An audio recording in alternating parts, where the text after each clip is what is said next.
He's having some problems with his sewers. We're going to take a look at them from the roof vents. This is a 3-inch stack, so we'll go down here, and this would be connecting to the bathroom where he's having problems. So here's the toilet flush. The sink's running. And here comes the water. Let's see if we can push through there. Okay, let the camera go over the problem. Yeah, we got it opened up. I'm going to take it all the way out to the street, and then we'll turn off the water and look at it on the way back. And there's the transition to cast iron. See, the bottom's pretty flat, so it could use some cleaning. Make it round again. And this is where that stoppage was.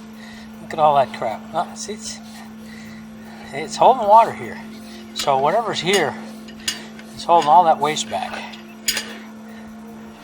That needs to be cleaned out. Man, look at all that stuff laying on the bottom. Alright, there's definitely a lot of stuff in there. Otherwise, the pipe, from what I can see of it, looks in fair condition. And it's holding water, so there's no crack in the bottom.